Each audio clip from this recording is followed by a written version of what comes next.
Hello and welcome to Getting Started in Genealogy Research. My name is Philip Sutton. I'm a librarian at the Irma and Paul Milstein Division of United States History, Local History, and Genealogy.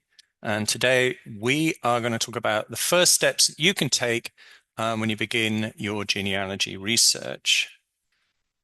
First, a little bit about where I'm speaking to you from. The Irma and Paul Milstein Division of U.S. History, Local History, and Genealogy is at the Stephen A. Schwartzman branch of the New York Public Library on 42nd and Fifth Avenue.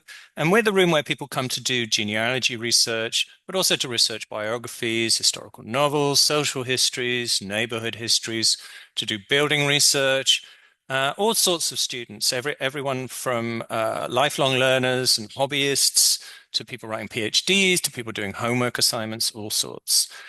The collections we have in the Milstein Division comprise 250,000 books, all to do with US history, local history, and genealogy, about 200,000 photographic images, many of which have been digitized by the library. We provide access to a lot of databases, and we'll talk about these things as we go along. We also have some archive materials, mostly family files, that sort of thing, and all sorts of other bits and pieces, ephemera, vertical files, leaflets, posters, you name it.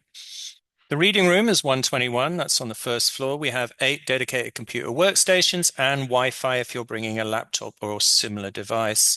We have open shelf reference materials in the reading room, but we are a closed stack library. So the majority of our books are in closed stacks and you would order them through the catalog. We're open every day except Sunday, and we're open slightly later till 7:45 Tuesdays and Wednesdays. The Milstein Division is where you're going to find librarians who are subject specialists in genealogy as well as US history and local history. And this is perhaps our most useful thing to get a hold of is our email, history@mypl.org. We can answer your research questions. Okay, so a little bit more about the Milstein Division. Here's some questions. This is from our FAQ page. Can researchers access the collection without an appointment? Yes, you can. The reading room is open for research and quiet study, and to access the library's general collections as a whole. Library patrons are asked to present their library card, but no longer upon entering the room, but when you require access to a book or similar. What else do researchers need to know about accessing the collection? Well, you use our catalog to browse and request materials that may be useful to you. You can request them in advance. Some of our materials are held in offsite storage to take a little bit longer, 2 or 3 days for delivery. But if you request a book that's in our stacks, we can get it to you the same after about 45 minutes. Can I schedule an appointment to speak with the librarian about my research or on the best ways to get started? You certainly can. You can go to our website, nypl.org/Milstein, and schedule a consultation. Perhaps the best thing to do for any of this is just to email us in advance of your visit, history@nypl.org. So with your research queries, but also your research questions. Okay, the agenda for today's class, let's break it down. We are going to ask ourselves, what is genealogy? We may know this already, but it's good to revisit it and to get an understanding of what do we mean by genealogy. What are the first steps you might take if you're going to start researching your family history? I'm going to take a brief look at some of the main American records, and then we're going to talk about how to do the research, what kind of strategies you come up with, what sort of plan you're going to make, how you're going to record your information. And then I'll talk a little bit more about finding materials at the library, the sort of materials that we provide access to. There is not a handout for this particular class, but there is a research guide, Genealogy Getting Started at the New York Public Library. And this is available via our home site and also a link at the bottom of this class. And you can go in, and just about everything I talk about today is going to be available through that research guide. Okay, so start at the beginning. It's always good to start asking ourselves questions when we're doing this sort of research. So, what is genealogy? Well, literally, it's the study of multi-generational family histories. It's about making connections between names and people. So you can build a pedigree chart, or if you like, a family tree. But it's not just about names and connections, it's also about the stories. And this is what we might refer to as family history. So once you've built a pedigree chart or you've gone back as far as you'd like to do, maybe at some point you want to know, well, what are these names I have down here? What were these people actually like? Who are genealogists? Well, if you're doing family history research, you're a genealogist. You may not be a professional genealogist, and there are plenty of those around, and they are usually a member of an organization like the Association for Professional Genealogists. Some of them are board certified genealogists, but generally they're the ones getting paid. But we help these genealogists too, and you may want to engage with one at a later date. Then there's what we or I or we refer to as family researchers. This is people who are doing family history research for themselves or as a hobby, varying levels of experience. Some hobbyists could be professional if they wanted to be. Some hobbyist genealogists are very, very experienced and very good at the research. But it's all sorts of different levels of research, and we cater to all those people in the library. And genealogy is the United States' second most popular hobby. I'll let you try and work out which is the first most popular hobby. Okay.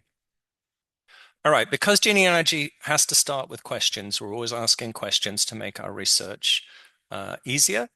Why genealogy? Well, why does anyone do it? And there are myriad reasons why people do genealogy research. Self-discovery is probably the most commonly stated one. So where do I come from? People just want to know where are they from. Uh, Natural in the US, a country made up of people who've for the most part come from somewhere else. They want to know where they came from, whether that's within the US or outside the US or just, two villages away. A need to belong and feel connected to the past. A lot of people want this, and it's understandable. People want to learn more about the family stories, the legends and mysteries. So, there's always these rumors and stories that go through the families. And sometimes you say, well, I want to look this up. So and so said that my ancestor fought in the Civil War, or was a ship captain, or, wrote a biography or something, or was a teacher, something like that. People want to know, is this true? And so, really, when you're starting out, the most important question you can ask yourself is, why do you want to research your family history? You don't have to write an essay or a paper on it. You just always be thinking, like, why am I doing this? What is the thing that's really driving me? And we'll kind of come back to that as we go along. Okay, I want to talk a little bit about the history of genealogy. Genealogy in one form or another has been around for a very long time. For instance, Chinese family histories can be used to trace lineage back thousands of years. In medieval Europe, genealogy was used to prove royal status, lineage, and entitlement, codified in the language of symbols known as heraldry. At the outset, American colonists recorded lineage in their family Bibles and embroidered pedigree charts in the form of fractors. The 19th century saw the establishment of historical societies, then genealogical societies. And as the country expanded, family groups were divided, leading to the popularity of large gatherings of kinfolk known as the family reunion. Underpinning all of this is a long tradition of oral histories, especially prevalent with working class and enslaved people who were denied the opportunity or the right to learn to read and write. The 20th century saw an explosion in the popularity of genealogy driven by advances in technology. So the development and use of microfilm, the arrival of the internet, and developments in genetic science, but also by cultural and religious institutions and events. So the Latter-day Saints founding the Genealogical Society of Utah, the impact on family historians of the book and TV series Roots, which was published and made in the 70s, incredibly important in terms of an explosion in family history research, not just with African Americans, but all Americans and also with people abroad. In my own country of origin, the UK, Roots was a very, very big television event, and a lot of people became interested in genealogy research. And this kind of led to an uptick in the creation of TV shows like Who Do You Think You Are? And also, today, Finding Your Roots. And the increasing popularity of genealogy conferences like Roots Tech, and also the founding of many local grassroots genealogical societies. This later period we think of as the time when genealogy was democratized. Information that had in previous times been available only to a wealthy few became accessible to anyone with access to a public library. So who serves genealogists? There are a number of libraries, local history and genealogy collections throughout the US. Perhaps the biggest one is Allen County Public Library, although that could also be the Family History Library in Salt Lake City. There are many public libraries have family history, genealogy, local history collections. So Newbury in Chicago, Clayton in Library in Houston, Birmingham Public Library, Denver, Detroit, LA, and so on. Of course, the Library of Congress is a local history and genealogy reading room, and many, many more. And in New York alone, we have the Milstein Division, but also the Center for Brooklyn History, which is part of Brooklyn Public Library, and the archives at Queens Public Library, which collects not only for Queens, but also for the whole of Long Island. Um, this is what we might call an information landscape because there are other places that are serving genealogists as well. And not all of these places are designed specifically to serve genealogists, but they're places where genealogists will go. So, for instance, the National Archives and Records Administration, aka NARA, used to have an office in New York, but that's closed. But there are offices elsewhere, obviously in DC, and lots of records are going online. So the old New York office has been putting a lot of their records online. And we're talking there, we're looking at like passenger lists, censuses, military records, that sort of thing.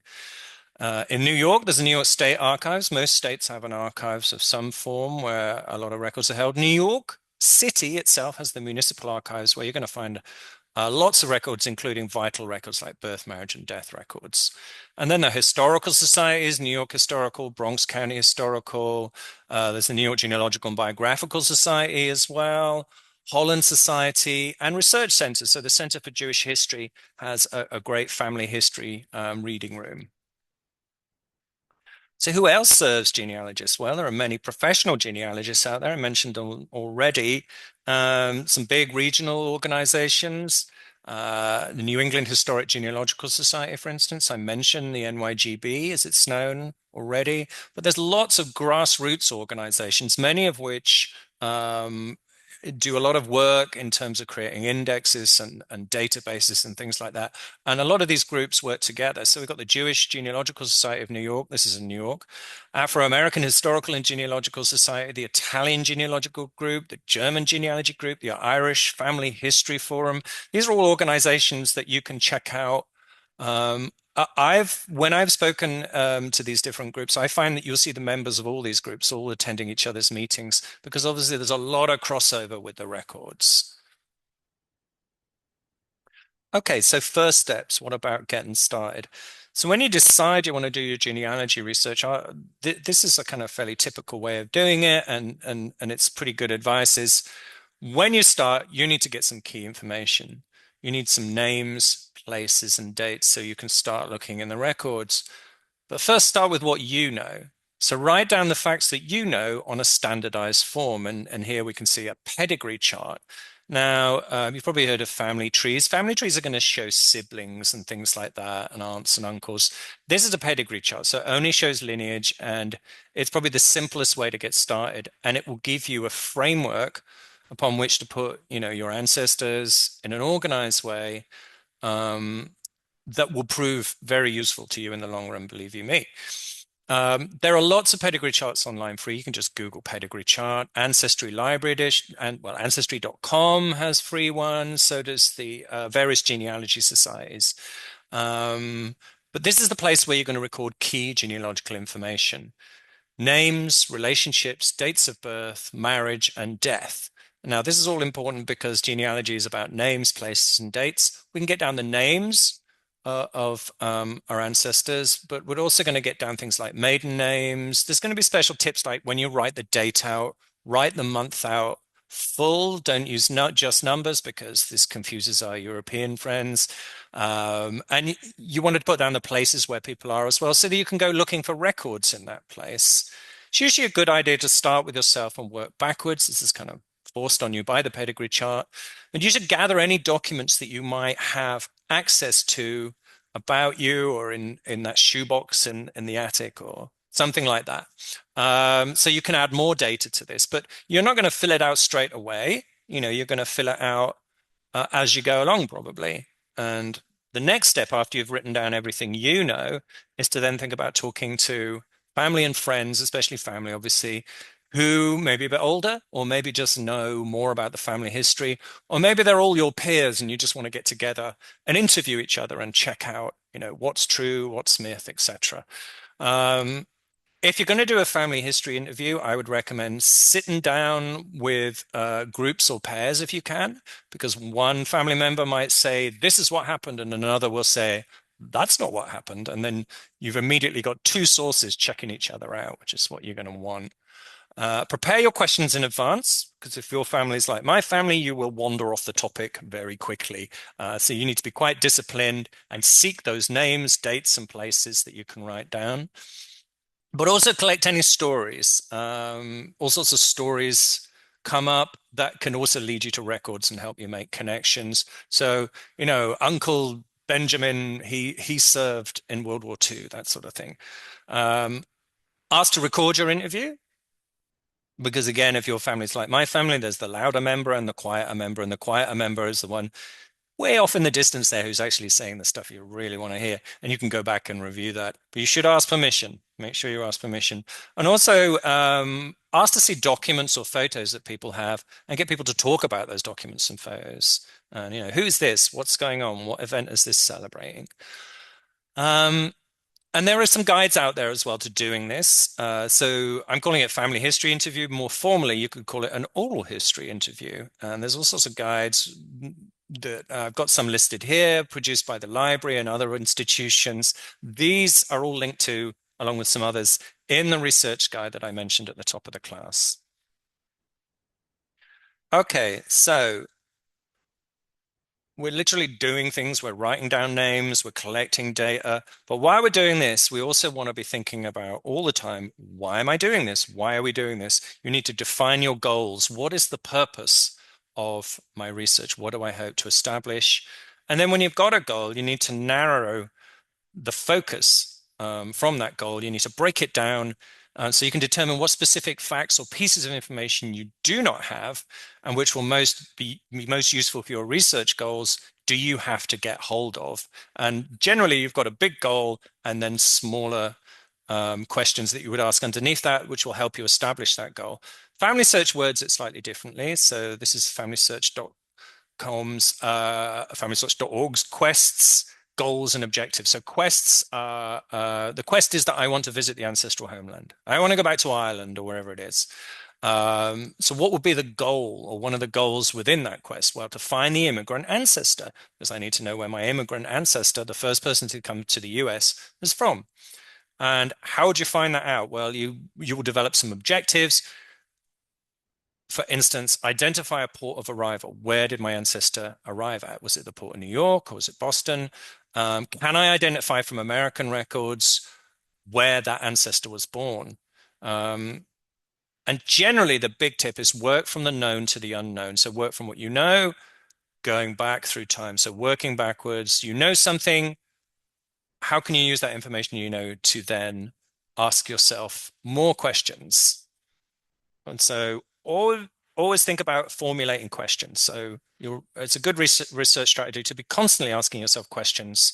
So big questions like, when did my ancestors immigrate to the US? Who were my paternal grandfather's parents? What country are my family from? What did my family do during the Civil War? Can I find evidence of my enslaved ancestors? Where can I find my ancestors' records, etc., etc.? If you think about your research as a series of questions that will help you find the information you want. That will be really helpful for you when you're speaking to librarians and archivists. If you go to a library or an archive and say, I need information on my ancestor, that's actually quite a difficult question to answer. Well, it's like, well, and then what information would you like? And so if you break it down into these questions, you're ready to just shoot straight in and be really efficient in your interactions with librarians or archivists. And again, I'm going back to the Latter-day Saints. Family Search has a great research strategy formula. This is it. This is really how you kind of go about it until you decide to stop. So they have a formula, and it's a kind of cyclical formula. Formulate a question. So, all right, when did my ancestor come to the United States? Determine what types of records might have the answer to that question. Well, apparently ship's passenger lists might include that information. Or maybe a census will tell me, might ask my ancestor, when did you come to the United States? Determine whether such a record exists. In this case, yes. There are passenger lists for the United States incoming from 1820 onwards. If the answer is no, by the way, you sometimes have to think of a potential alternative. What other record might contain that information if the one I want isn't available? Then you have to find the record. And this is kind of where librarians come in. We'll help you find records. If you're having any problems finding them, uh, that's what we're here for. So ship's passenger lists are at Ancestry, they're at Family Search, other genealogy databases, the National Archives. Okay, so that's great. So I can find those. So now examine the record. Now I'm looking at the ship's passenger list and it says my ancestor came to the United States in 1919. Excellent. Now I have that information. Number 6, formulate a question. So we begin again. All right. So another question, unless you want to stop, of course, but you probably want to carry on. Where did my ancestor go next? Okay. So what type of record might tell me that? Something else that's important is to evaluate the evidence you see before you. And this is something you do need to think about as you go along as well, because records, generally speaking, were not created for people to do family history research. They were created for all sorts of different reasons. So the census, that was designed for all sorts of reasons, but the main information is to decide on funding and on representation. But like a lot of records genealogists use, there is stuff in there that we want. So when you find a record and try and always make it a record, have you examined the document fully? Have you read it for everything that's in it? You're kind of looking at it, poring over it like a detective, trying to establish, well, what information does this contain? There's my ancestor, but what else does it tell me? And what does this information mean? But you might also ask yourself, is the record trustworthy? Is this a reliable record or a good record? So the census, not always the best record because that information way back when was communicated orally. And so one person is talking to the census taker. They may just misremember things, or they may tell a fib. They may lie. Who knows what's going on? Or the person answering the question might not really know the person that they're describing in the census. So we have to always think about that while we're looking at our evidence. And some records are more reliable than others. Is this actually a record I'm looking at, or is it an index? If it looks like this and it's covered in cursive, it's a record. But if it looks like this and it's text, it's probably an index. Sometimes, though, there is only an index available, so we have to go with that. Does information in one record contradict information in another? Now, this happens a lot, and there's usually a reason for it. Sometimes you think, well, I've got two different people, or maybe it's the same person, or why? How do I resolve this conflicting information? So next to you, I've got an example of that next to this text here in the slide. I have one household in New York in 1870 in the 12th Ward, District 16. We have William Wilson and his family, his wife Charlotte and their children. And there's Isaiah, who's their 23-year-old son. Now, this family is living in Seneca Village, an African-American community that was in Central Park. And it says here that Isaiah is 23, he's male, he's black, and he works as a butcher. Great, I found Isaiah. Excellent. Oh, wait, I'm in New York. There's another butcher called Isaiah Wilson here. He's a different age. He's 27. He's male, but he's described as mulatto. So he's a person of color, but he's also a butcher. This is confusing. Now, what is going on? Now, which one is the Isaiah Wilson I want? How do I resolve this conflicting information? Well, do you have more than one source of that information? There is another source. I see here that Isaiah Wilson, he's likely here. He's living with somebody's parents and he's with a Julia. Now, the people here, this looks like a family group. So we've got a father, a mother, and children. And then suddenly we've got an adult and then also in the household, and he's a working man. And this appears to be his wife, Julia, and they have a child, Edgar. So, all right, so what's going on here? Well, what's going on here, if you can't guess, is Isaiah Wilson married Julia Nichols just before the census was taken. So Isaiah is now living here with his in-laws, but he's kind of still at home as well. So whoever's talking to the census taker has just not thought about it and just put Isaiah in. Maybe it's Charlotte. Maybe it's somebody else because he's not 23, he's 27. But things get messy. But basically, we can explain this using a marriage certificate to say that this Isaiah is basically the same man recorded in two different places in the census. Okay. Oh, one more thing I should say is also what clues does a record contain to the existence of other records? Well, we see these couples here. So they're married. We see children. So there must be some kind of some kind of record relating to birth. Um, so various bits of information. Another good research strategy to start with, and this is something to be thinking about as you go along, especially when you start looking at individuals and the records they've generated, is the timeline. Now, if you want to write a family history, a really good way to start writing a family history or even a biography of an ancestor is to think about their life chronologically. And as you go through the different records, you can write them out chronologically and have a kind of life story. The basis for a life story. Now, whether you write that, it's up to you, or maybe it's just a narrative that you're aware of in your head. But there are all sorts of reasons why timelines can be really useful. It puts your ancestor in a time and place. It helps account for their life events and movements. But it also helps us find other records. So this is Isaiah Wilson. I just mentioned him, 1844 to 1919. This is his life story. Born Yorkville, 1844, about 1844, lived in Seneca Village, 1855, this is the 1850 census, the 1855 New York State Census, and then there's the census again here in 1860.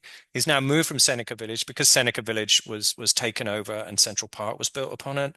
1868, he got married. 1870, he lives with Julia, but also we know he's still recorded in the household with his parents. 1880, 1900, 1915, these are all censuses that describe his life journey. I'm also writing in his age to make sure that this is the same Isaiah Wilson, because if it's suddenly 16, then 33, then 27, then we're like, wait, what's going on? This might be a different Isaiah Wilson. 1919, this is when his death was recorded, and he died in Manhattan at the age of 75. But here within, we have a life story, and we also have possible leads for other information. So we can see that Isaiah would have been a young man at the time of the Civil War. So did he serve in the Civil War? Can I find any military records? That sort of thing. Another way of organizing family history, and I mention this because we've talked about pedigree charts. It's nice to talk about family group charts as well. This is another great information organizer. A pedigree chart, you can't put siblings in. So what I've done here is I've taken the Wilsons, Isaiah and his wife Charlotte, and their children and also their various parents. And I'm able to put this whole three generations of a family group, this whole family group in together to summarize the kind of life events. And I haven't filled out everything. You don't have to fill out everything. Just fill out what you need or as much information as you can find or you want. This isn't a puzzle. The object is not to fill out all these bits. It's just to give us a sense of organization and structure to what we've done.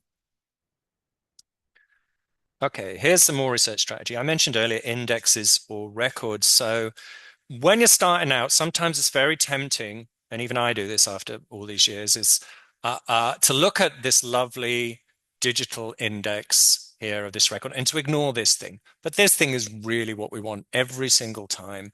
People can make mistakes compiling this stuff.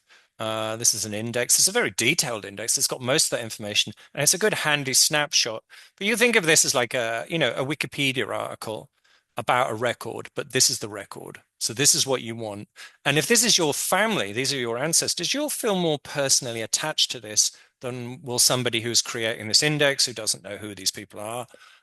You're going to have more personal investment and more knowledge. So it's always important to read the original record. Sometimes the original record isn't available.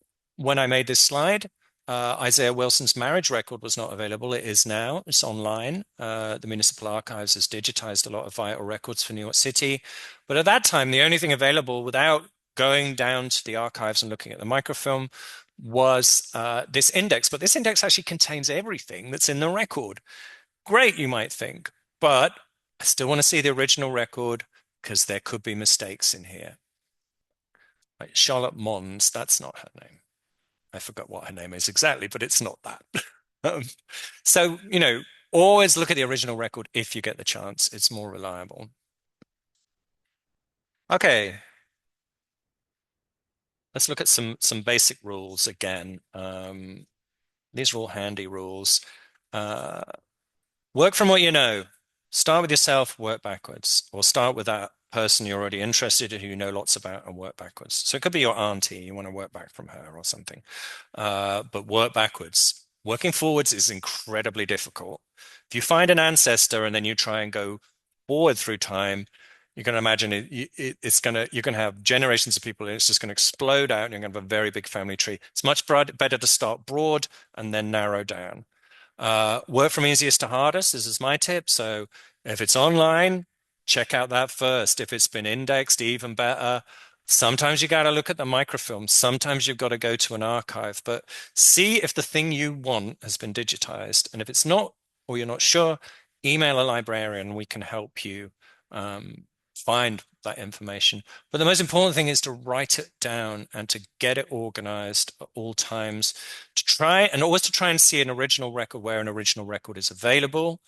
And that original record, it really doesn't have to be the record. It can be a copy of the record in terms of a photograph or microfilm or something like that. But you can actually see the thing itself. You don't have to have the census in front of you. You just want, an accurate photograph or copy of it. And also cite your sources. We have another class called Getting Organized with Genealogy Research, which is I'm going to be recording shortly, which you'll be able to watch.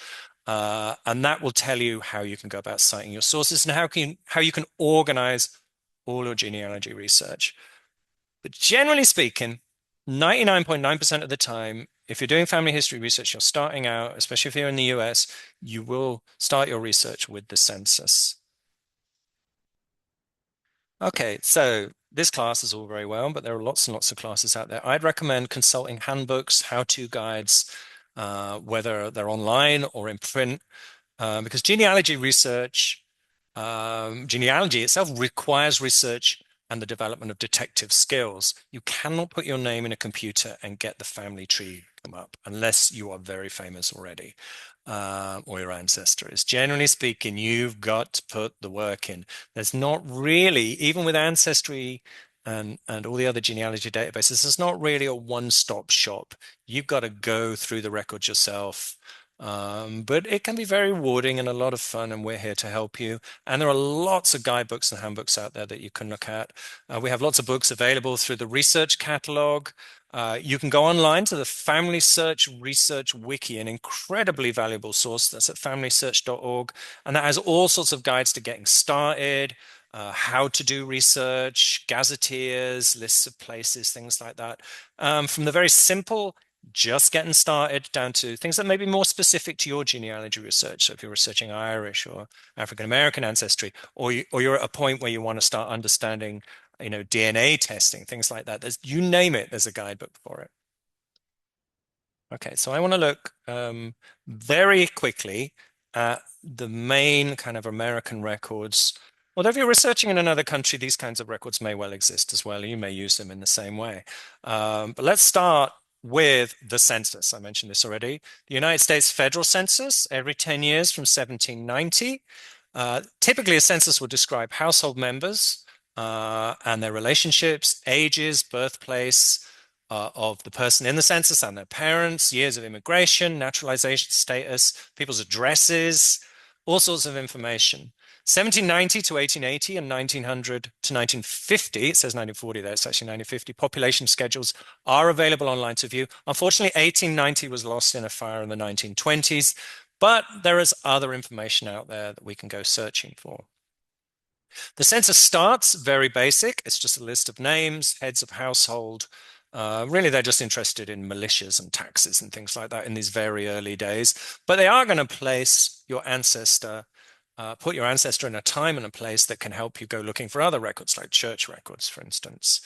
But as the census goes along through time, it becomes more and more detailed. So here we see 1790 census for Thomas Jefferson. He's listed here. And then across here, we see J.D. Salinger listed on the 1930 census. You can see this census, even without being able to read it, you can see it has a lot more information in it. You can use the census. It's probably the best way to trace lineage, unless you have an old family Bible that you know is reliable, that has everything written out for you already. You can still check it out by going to the census. So here we have in 1940, Henry Wilson. He's 1 year old. He lives with his parents, Peter and Catherine. All right, so I know who Henry and his parents are. I want to know who Peter's parents are. So I go back 10 years, because 10 years before that, he was only 10. And he's living with his father, who's also Peter Henry Wilson, who's 47. Okay, so now I want to know who is Peter Sr.'s parents. So I go back to the 1900 census. Here I find Peter Henry Wilson, 14, living with his parents, the aforesaid Isaiah Wilson and his wife Julia. And then, as I showed you earlier, we go back to the 1950 census, and there's Isaiah, age 6, with his parents, William and Charlotte Wilson. And this is very quickly how you can trace lineage. The census is also very useful because it contains clues to all sorts of other records. Here's a page from the 1920 census, and it describes all of these families, their addresses, what they do for a living, when they married, if they have children, if they became citizens, where their parents lived, what they do for a living, myriad information. And from all these informations, all the information recorded in the census, we can go looking for all sorts of other records that will help fill out the information that we have in the census record and help us build that narrative. So this census page, for instance, shows 408 Cherry Street. It has the names of the people that live there. I can go looking for those people in other records like city directories. I can go looking for images of the house in photograph collections. I see here that somebody is married. Can I find a marriage record? This person had children. Okay, so did they leave a will? Are there any birth records? Who are their friends and neighbors? Someone here is listed as a veteran from the Civil War.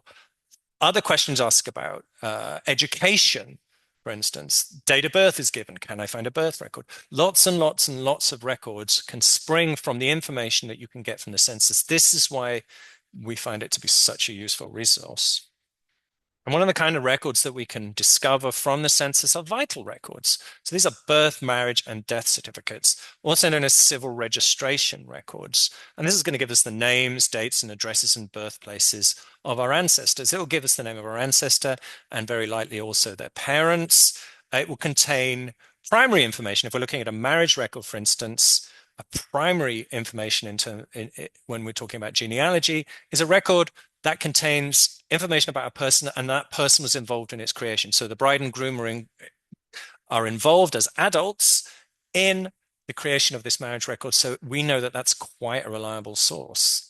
They're usually housed in official repositories, the municipal archives, the Department of Health, things like that.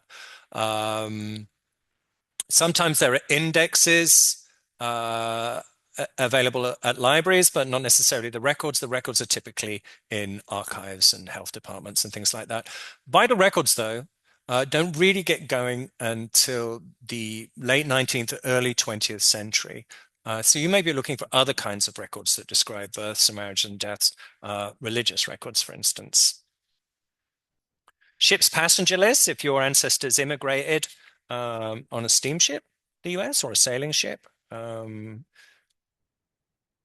you may be able to find information about them in ship's passenger lists. Like the census, they start off pretty simple. We have customs passenger lists that start in 1820, and they'll have the name of the ship and some basic biographical data about the passengers on that ship. Later records, what we call the immigration passenger lists, that start in 1891 and kind of cover the years that we think of as the Ellis Island years. Those records are created by the federal government. They're much more detailed. They have a lot more questions and therefore are more useful to genealogists. So you're going to get specific birthplaces. You're going to get the names of relatives in America, the names of people that they've left behind in the old country, place of origin. Passenger lists are obviously incredibly useful if your ancestors are described in the passenger list. We can't really talk about all the records. There are so many out there. This is a really good resource that you can use. It's created by Family Search. It's the United States Record Finder. And it asks questions and then suggests sources. So if you need someone's age, birth date, birthplace, their ethnicity, their maiden name, their physical description, where they did various kinds of work, you can find that information recorded or suggested in the United States Record Finder. So, For instance, age, we can look in the census or vital records, cemeteries. But if we can't find those records, it's going to suggest other records that might also contain that information. And it should help you work out where records are and whether they exist, and where they are located in terms of, are they online, are they in print, or they are in an archive. And again, this is something that librarians can help you with. And there are other resources out there. So the Family Search Wiki I mentioned already, that has a gazetteer, um, which basically is listings of records by place. So it's going to tell you if you have ancestors from Suffolk County, New York, or from Poland, or from wherever in the world it is. The Family Search Wiki generally is your first stop. It will list the different counties and states and countries where records are held and what's available, not just on the Family Search site, but everywhere. And there are also lots of published resources out there as well that we have at the library. So the Red Book for American state, county, and town sources. We have various sources for searching in New York and other places as well. And most genealogy databases like Ancestry Library Edition have some kind of search option for different records. So they have what they call the card catalog search in Ancestry, which allows you to put in keywords and pull up the results of what's available. So articles and databases at New York Public Library. We provide access to genealogy databases, Ancestry, Family Search, Find My Past, Heritage Quest, Fold3, and American Ancestors. We have newspaper databases like America's Historical Newspapers, ProQuest Historical Newspapers, and newspapers.com, and lots of history databases. Gateway to North America is a very good database that includes information from the New York Historical Society. We provide access to Ancestry Library Edition. This is free throughout the whole system, New York Public Library, and I believe all the libraries in New York City have an Ancestry Library Edition subscription, so you can go in and use it. This is the same as the top flight version of Ancestry.com. Lots and lots of records. It says there's 16 billion genealogical records. There's probably more than that. There are some free collections as well. You could Google Ancestry.com free collections and see what's out there. Very powerful indexing, searching, and linking. So you find someone in one record, it'll suggest other records. And they have a lot of the main records. So all the censuses, passenger lists, passports, school yearbooks, records of citizenship. And you can generally email this information. You can download it to your device or to a flash drive. And you can even print information too when you're in the reading room. Family Search I mentioned already. This is, even if you have an Ancestry or a MyHeritage account or something like that, you probably still want to use Family Search because it has lots and lots of fantastic records, has a very broad reach, almost as many records, if not more, I'm not sure, than Ancestry. There are many family history centers all over the country as well. And they're basically the most powerful driving force in genealogy since the 1930s when they started microfilming everything. And also their Family Search Wiki is incredibly useful. So I would always visit both sites, your subscription database or the database in the library, and also Family Search when you get the chance. Some other sources I've mentioned already, some things available from the library. We have historical newspapers. Here's just a list here of some of the databases we provide access to and also some free sites. Again, all this is linked to in the research guide I mentioned at the top of the class. And here you're going to find obituaries and death notices, marriage announcements, baptisms, shipping news, all sorts of news that you can imagine that your ancestor might be in. Database tips, because we're still looking at databases here. When you go to Ancestry or something like that, don't just go straight in and tap in a name. Go to the record group that you want to find. So I really want to look for my ancestor in the 1940 census. So I'm going to go searching there for Roosevelt Franklin. Not Franklin Roosevelt, Roosevelt Franklin, who lives in Mississippi. And he's 8 months old. And there he is. And so I'm going to go straight in. I'm not just going to stick his name in, young Roosevelt, and get millions of results. I just want to go to the record group I know he's going to be in. Make sure you understand what records are included. So for instance, I said already, some records are missing. Be prepared for the fact your records may have been lost in a fire 100 years ago. Look in more than one database if you are having trouble finding a record. So search in Family Search and Ancestry, because those databases, two different databases, index differently. Check a record doesn't have more than one image. You could be in a passenger list and you could see this passenger list and think, great, But then what you don't realize is there's another page with even more information on it. So always go backwards and forwards when you find a record just to check that isn't more information in there. Use the advanced search option where it's available. If you see the advanced button, click the advanced button. That's my librarian's tip. And again, I said already, can't state how important this is. If there's a record, look at the original record every single time. New York Public Library also has digital collections that you can use online. So digitalcollections.nypl.org. And here you're going to find all sorts of stuff that will fill out your narrative as well as resources you might want to use. So we have maps. This is a map that shows Cherry Street, where my wife's ancestors lived. This is from 1900, about the time they moved there from Ukraine. Here we've got city directories. These are like phone books before the phone. We've got pictures of Ellis Island. We've got pictures of maybe not your ancestor, but people who maybe look like your ancestor at the time they were alive. We've got images of historical New York, all these buildings on the Lower East Side that aren't there, advertisements for steamship passenger lines, you name it, lots and lots of interesting images and data sources that you can use to supplement all the things you find elsewhere. Somebody might have written your family history. Although what I would argue, even if they're a relative, it's really their version of your family history. So you might still want to do this yourself. We have many family histories in our library collections. You can go to the research catalog, NYPL research catalog, and go looking for family histories. My tip is search under the subject term. So the family name and the word family, and that should pull together all of the books about that family history. So if I was to search my own name, Sutton, and then the word family, I should get all the books the library has about people called Sutton, none of whom I have discovered are my family. It happens. Also, we have lots of published sources that describe genealogy sources by place, because genealogy is about names, dates, and also places. So you can go looking for church records, baptismal records, genealogy records in the place where your ancestor was living. This is a lot of information, but I want you to get a sense of what's out there and how we can help you. The reference desk, you may not be able to visit the reference desk, but we are available. You can email us, history@nypl.org. We are the subject specialists at New York Public Library. We answer a lot of complicated questions. Each librarian, there's 4 librarians in the division, and we deal with hundreds of research questions every year. So if you're going to ask us a question, no matter how strange you might think it is, somebody else has probably asked a very similar question, and we can help you with that. Also, if of course you're doing history research, US history research, or researching a building, something like that, we can definitely help you with that as well. And as such, we have created a bunch of different research guides. This is the one I mentioned at the top of the class, Getting Started with Genealogy Research in the New York Public Library. Lots of tabs, lots of links, always updated.